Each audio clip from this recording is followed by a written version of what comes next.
1995年，随着终极反派布欧的消亡，鸟山明跨时代的巨作《龙珠》正式完结。虽然东映之后的续篇《龙珠 GT》勉强维持了完结带来的戒断反应，但也是在一片质疑声中匆匆完结，导致关于鸟山明是否重开《龙珠》的消息一直在坊间流传，也不时的会出现真真假假的各种泄露图，引起了全世界《龙珠》读者的巨大好奇。而在新千年之后，很多等不及的同人画师提前画出了各种同人作品，一时之间龙珠同人百花齐放。而这其中最著名的是一位叫做推宝的同人画师创作的龙珠 AF， 很多人甚至将这部作品当作正式的续作来追更。但在2013年，推宝突然宣布停止这部漫画的连载，随后公布了自己正在忙一件大事儿，可能很快将会用另一种方式与大家见面。直到2年后，悬念揭晓，集英社宣布龙珠漫画的续篇《龙珠超》正式亮相，作者则是一位被鸟山明亲自选定的画师，他就是那位曾经的同人画师 Toybo。 那么今天就让我们来聊一聊《龙珠超》背后的故事，还有那位备受争议但也肩扛重任的龙珠继任者风太郎。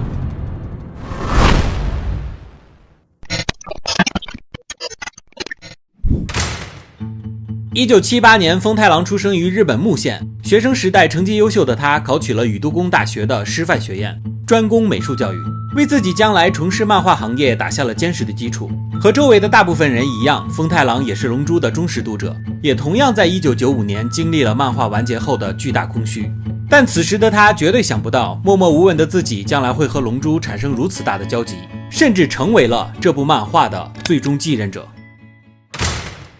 1999年，就像故事开头所说的那样，关于龙珠漫画续作的传闻甚嚣尘上，但风太郎却迟迟没有等到正式的消息。世界各地开始出现了各种真真假假的同人作品，可都没有继承龙珠的精神内核。美术专业的风太郎决定自己也尝试一下绘制龙珠的同人漫画。说干就干，风太郎立马开始了龙珠 AF 的创作，结合此前传闻中的各种设定来整合自己的故事。没想到这部同人漫画一经发布就大受欢迎，颇有在龙珠同人界一览众山小的意思，逐渐成为了最受欢迎的龙珠同人续作。而在风太郎开心连载这部同人漫画的同时，远在东京的集英社其实也在苦恼于龙珠续作的开发工作。出于龙珠漫画完结多年来，热切的粉丝依然期待新作，集英社规划了多条龙珠故事线的发展方向。其实当初的概念线路也确实有一些来自于集英社的规划。而关于漫画的继续连载，他们也不是没有想过，多次劝说鸟山明能够重开连载，但已年近60的鸟山明表示自己已经力不从心，不会再画长篇连载了，但愿意配合动画续作的开发工作。于是没有办法的集英社只能将重点放在了动画的开发之上。ちょっとオラと戦わねえか？バカモン！神様に喧嘩を売る奴がおるか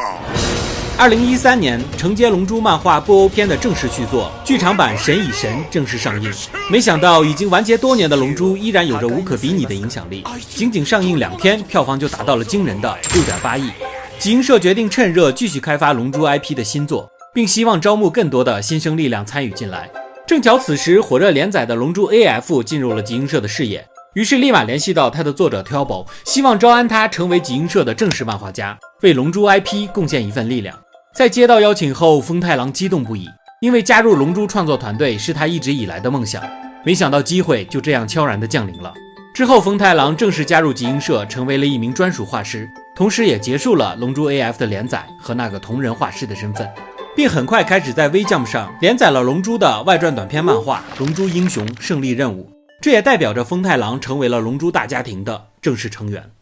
回到鸟山明这里，因为神与神的巨大热度，集英社立马开始了这部动画的续作《复活的 F》制作企划，同时再次劝说鸟山明能为这部动画再开连载。执拗不过的鸟山明最终同意了请求，但表示只能担当这次漫画的脚本创作，希望能找一个年轻人来进行执笔，并用几年的时间逐步将创作权完全交给这位继任者。兴奋的集英社立马找出了社内最看好的几位新人画师，而风太郎的绘画风格则被鸟山明一眼选中。在和鸟山明见面的时候，风太郎紧张的一句话都说不出来，而和蔼的鸟山明则一脸微笑地对他说：“别紧张，年轻人，我会一直在你身后的。龙珠的故事将由你来继续下去。”2015年，剧场版《复活的 F》上映在即，而作为先导漫画的《龙珠超》也在 V-Jump 8月号上正式连载。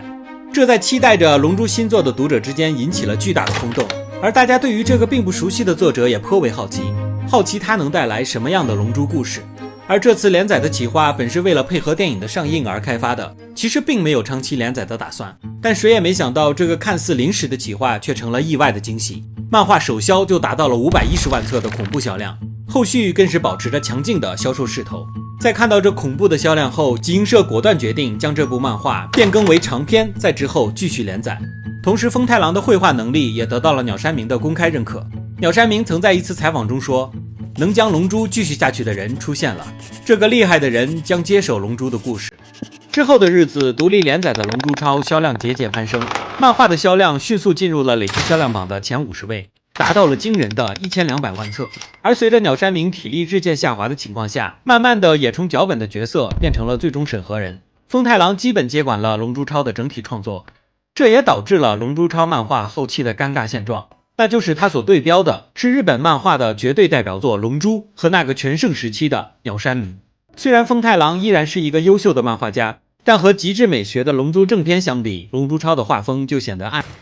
2024年，鸟山明因病遗憾离世，令《龙珠》的读者们陷入了巨大的悲痛。风太郎的《龙珠超》也在一个告别的画面后紧急休刊。之后虽然短暂连载了几话，但在读者的强烈批评和版权的争议之后，集英社宣布漫画无限期休刊，复更之路更是遥遥无期。而风太郎也开始了全新原创漫画的准备。也许对于风太郎自己来说，能够参与到龙珠的创作已经算是完成人生的理想。而在天之灵的鸟山明可能也希望他能开创出属于自己的一片天吧。可对于读者来说，那些对于龙珠续作的期许，也许仅仅是想把龙珠延续下去的一种执念。即便未完成的结局带着些许的遗憾，但风太郎和读者们也用自己的方式完成了一场跨越时光的传承。鸟山明用龙珠照亮了一个时代，风太郎则传递了这份灯火。就让龙珠的故事成为我们心中最珍贵的念想，去见证每一份对彼此的热爱和坚守吧。而对于那个美好的龙珠世界，